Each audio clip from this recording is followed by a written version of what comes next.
इस टाइम में हम लोग बात करेंगे व्यवहार्यता अध्ययन स्टडी के बारे में और व्यावसायिक योजना के बारे में।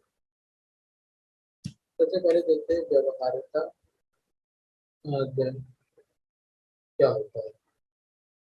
व्यवहार्यता का मतलब क्या हम जो प्लान बना रहे हैं वो व्यवहारिक है कि नहीं, उसको अमल किया जा सकता है कि नहीं।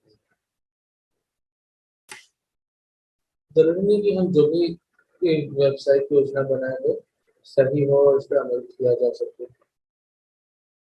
हमारे लिए मुश्किल हो सकता है। तो इन सारी चीजों की स्टडी करना, जांच करना काफी जरूरी है।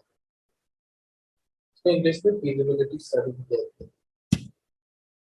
एक नियंत्रित प्रक्रिया है। नियंत्रित प्रक्रिया यानी कि जितने भी इसमें तत्व होते हैं हम उन्हें अपने कंट्रोल में रखते हैं, नियंत्रण में रखते हैं,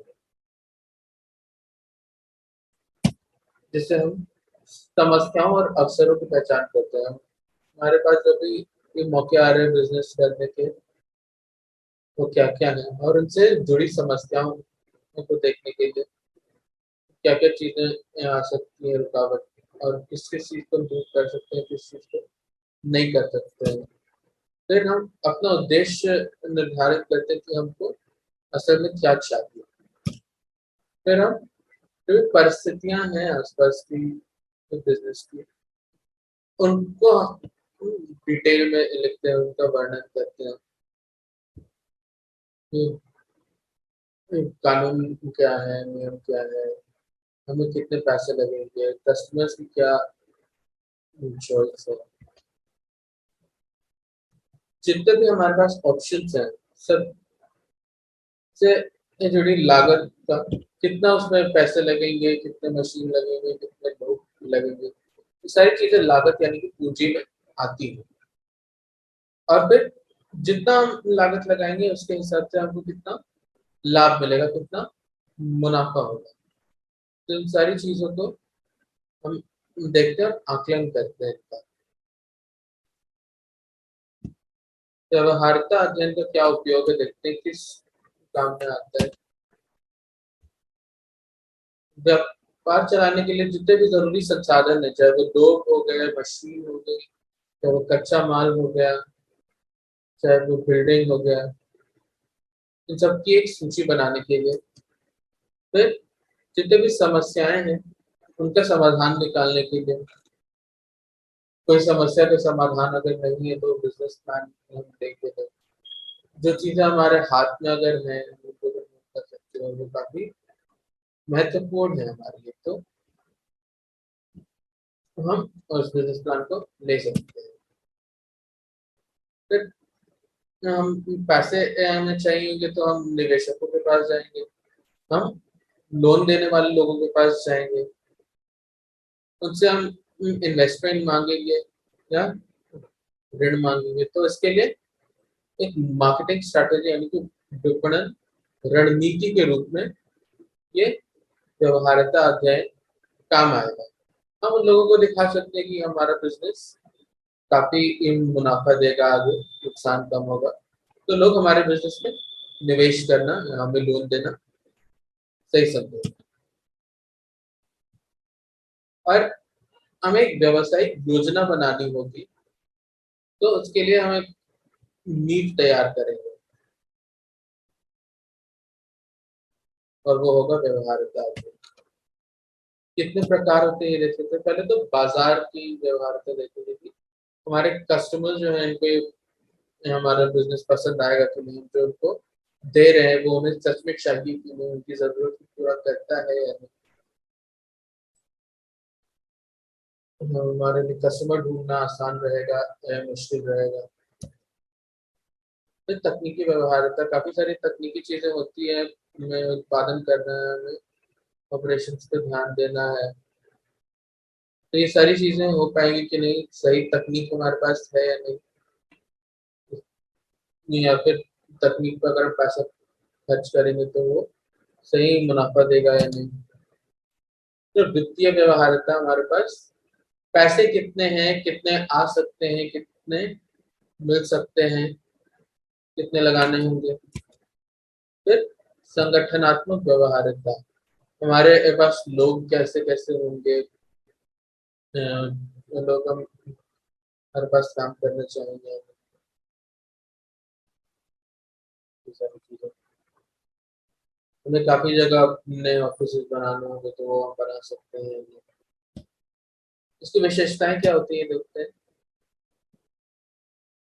व्यवसायिक विचार की संभाव्यता का अध्ययन करता है, यानी कि कोई भी बिजनेस प्लान पॉसिबल है या नहीं, उसको इम्प्लीमेंट करना चाहिए या नहीं करना चाहिए, ये बिजनेस हमें लेना चाहिए या नहीं लेना चाहिए, इस सवाल का जवाब फिजिबिलिटी स्टडी या व्यवहार्यता अध्ययन में मिलता है। फिर व्यापक व्यवहार्यता अध्ययन व्यवसाय के संपूर्ण संरचना, जरूरतों और संचार को देखता है। अच्छा जो फिजिबिलिटी स्टडी है तो ये दिखाता है कि एक जो कंपनी है, जो हमारा बिजनेस है, उसका पूरा स्ट्रक्चर कैसा होगा, में एक कितने लोग होंगे, किस पोजीशन पे होंगे, और हमारी जरूरतें क्या होंगी बिजनेस में, लोगों की, फिर पैसे की, और कैसे उसका संचालन होगा, कौन क्या करेगा, इन सारी चीजों को देखता है। व्यापक यानी कि डिटेल में जो किया गया व्यवहार्यता अध्ययन है वो। और सीमित व्यवहार्यता अध्ययन या जिसे हम परियोजना व्यवहार्यता अध्ययन कहते हैं, वो एक किसी एक प्रोजेक्ट के लिए, किसी एक पहलू के लिए होता है, किसी बिजनेस के किसी एक चीज के लिए होता है। उसमें किसी एक विशेष कार्य या कार्यक्रम को देखना होता है, किसी एक विचार को लेकर चलना होता है, कोई एक समस्या का समाधान निकाल के चलना होता है, तो वो देखता है। इसमें नफा नुकसान दोनों देखा जाता है। सिर्फ अगर हम फायदे देखेंगे तो हम आने वाली समस्याओं को नहीं देख पाएंगे कि इसमें क्या रिस्क हो सकता है, क्या जोखिम हो सकता है। और अगर हम सिर्फ नुकसान देखेंगे तो किसी अच्छे बिजनेस प्लान को हम मिस कर सकते हैं।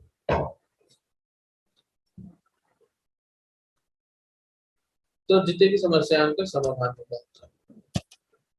फिर है, एक व्यावसायिक योजना तो नहीं है लेकिन उसकी नींव जरूर रखता है। ये विपणन योजना नहीं है, हमारे कोई मार्केटिंग प्लान नहीं है, लेकिन हमारे जो बाजार है, हमारे जो कस्टमर ग्रुप है, उनके बारे में पता करने में और बिजनेस प्लान बनाने में बहुत मददगार होता है मार्केटिंग प्लान।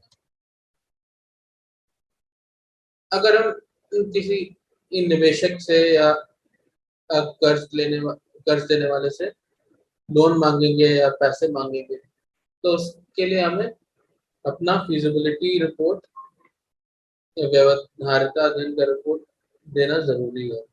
तभी उन्हें हमारे बिजनेस में फायदा मिलेगा, फायदा दिखेगा और वो पैसे लगाएंगे। इसे एक रूपरेखा कैसी होती है। सबसे पहले हम एक परिचय देंगे छोटा बिजनेस के बारे में, क्या उत्पाद या सेवा हम दे रहे हैं, किस तकनीक का इस्तेमाल कर रहे हैं, विपणन पर्यावरण मार्केट एनवायरनमेंट, इसके बारे में हम लोग उन्हें डिस्कस किया जाए। प्रतिस्पर्धी हमारे कैसे होंगे, वो क्या करते हैं। फिर हमारे पूरे उद्योग के बारे में, जिस उद्योग से जुड़ी हुई ये हमारी बिजनेस है, व्यापार मॉडल एक अच्छे से बनाएंगे, किस आधार पर व्यापार करेंगे। फिर है बाजार और बिक्री रणनीति, हम अपने प्रोडक्ट को कैसे बेचेंगे, किस बाजार में हम लॉन्च करेंगे। उत्पाद एवं संचालन संबंधी आवश्यकताएं, हम किस चीज का उत्पाद करेंगे, कैसे करेंगे, सब चीजों का संचालन कैसे करेंगे। प्रबंधन एवं कर्मचारी, कौन इसको मैनेज करेगा, कैसे कैसे लोग हम रखेंगे। विनियम और पर्यावरणीय मुद्दे, पर्यावरण से जुड़े जितने मुद्दे हैं, क्या हम प्रदूषण तो नहीं फैला रहे, पर्यावरण को कोई नुकसान तो नहीं पहुंचा रहे, जितने जोखिम से रिलेटेड चीजें हैं वो देख लिखना होता है।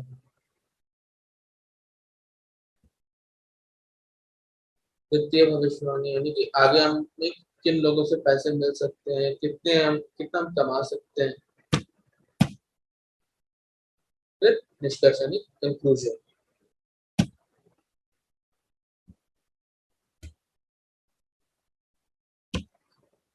उदाहरण देखते हैं, एक फैमिली रेस्टोरेंट का मान लीजिए हम एक फैमिली रेस्टोरेंट खोलना चाह रहे हैं, पारिवारिक भोजनालय चलाना चाह रहे हैं, तो उसके लिए हम फिजिबिलिटी रिपोर्ट बनाएंगे, तो वो कैसा होगा। तो उसमें हम सबसे पहले बाजार के आंकड़े देखेंगे, आसपास के जितने भी लोग हैं उनकी उम्र कितनी है, उनकी आमदनी कितनी है, हमारे आसपास कितने सारे परिवार रहते हैं। क्योंकि पारिवारिक भोजनालय बना रहे तो जाहिर सी बात है हम अकेले रहने वाले लोगों को या छात्रों को नहीं जोड़ेंगे।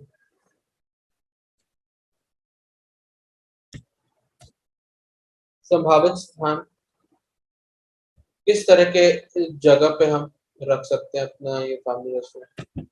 जैसे ऐसी जगह जहाँ पे ट्रैफिक ज्यादा हो, यातायात ज्यादा हो, तभी लोग हमारे रेस्टोरेंट को देखेंगे और आएंगे। पार्किंग की सुविधा हमारे पास होनी चाहिए, लोगों को ये जगह ढूंढने में काफी मुश्किल नहीं होनी चाहिए।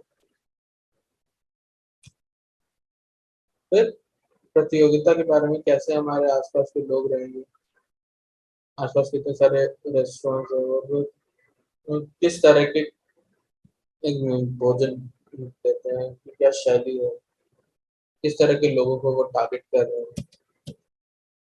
उद्योग विश्लेषण,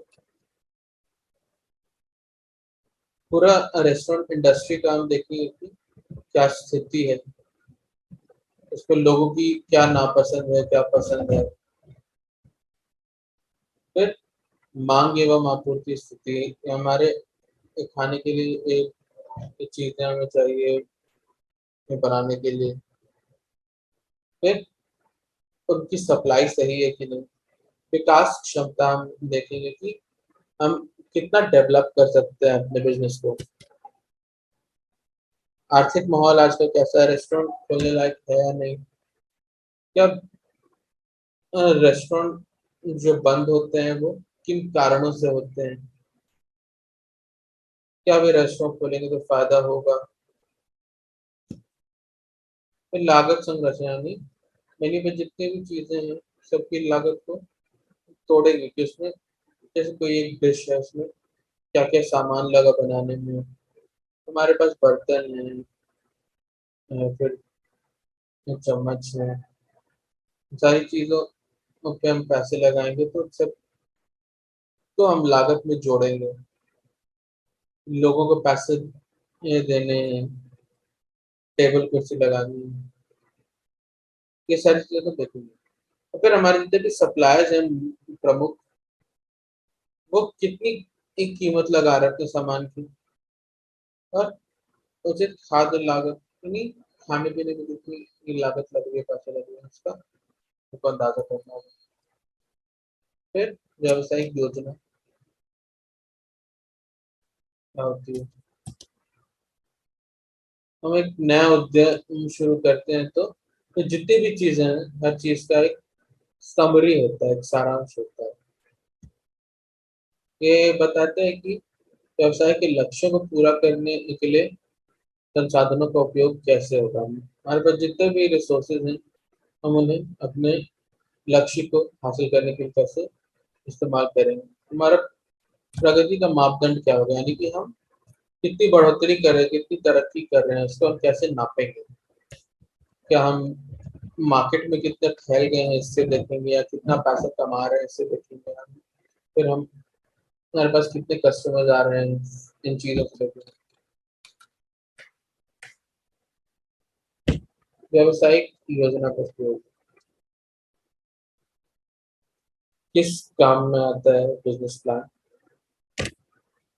फ्यूचर में हम जो भी काम करेंगे उसका एक ब्लूप्रिंट होगा, एक खाका होगा, जिसके आधार पर हम सारे काम काज देखेंगे अपने बिजनेस की। उत्पादन के संसाधनों को प्राप्त करने का एक मार्गदर्शक है। बिजनेस प्लान में हमारे पास रहेगा कि क्या क्या रिसोर्सेज हम इस्तेमाल कर सकते हैं, तो ज़रूरत पड़ने पे वो सब हम ले सकते हैं। व्यापार की जितनी भी गतिविधियाँ हैं, उसको आयोजित करते हैं, उनका निर्देशन करते हैं। हर चरण में उद्यम की प्रगति को मापने के लिए उपयोगी। बिज़नेस शुरू हुआ है तो कितना कमा रहा है, बिज़नेस एकदम ग्रो कर रहा है तो कितना कमा रहा है। निवेशकों, उधारदाताओं और आपूर्तिकर्ताओं से पूंजी, ऋण एवं कच्चा माल प्राप्त करने का एक जरिया है। निवेशक हमारे बिजनेस में प्रॉफिट कमाने के लिए पैसे लगाते हैं। उधार देने वाले एक को अपना पैसा सूद समेत सही इस समय पे चाहिए। सप्लायर्स को कच्चा माल देना है और समय पे पैसा लेना है। तो इन सारे लोगों को हम व्यावसायिक योजना के आधार पे मना सकते हैं, उनसे पैसे ले सकते हैं। इसके क्या क्या तत्व होते हैं? पहले हमारा उद्देश्य क्या है, किन लोगों को हम सर्व करना चाहते हैं, कौन से कस्टमर्स को। फिर रणनीतियाँ हमारी कैसी होंगी, क्या स्ट्रैटेजी इस्तेमाल करेंगे। ग्राहक परिदृश्य, किस तरह के ग्राहक होंगे हमारे पास। बाजार खंड या मार्केट सेगमेंट, हम मार्केट के किस हिस्से को टारगेट कर रहे हैं, क्या क्या उत्पाद और सेवाएं प्रदान की जा रही हैं। बिक्री का हमारा पूर्वानुमान कि आगे कितनी सेल्स हो सकती है। फिर हम जो भी उद्देश्य चाहते हैं उसको पूरा करने के लिए क्या क्या कदम उठाएंगे। वितरण प्रणाली, हम अपने बिजनेस में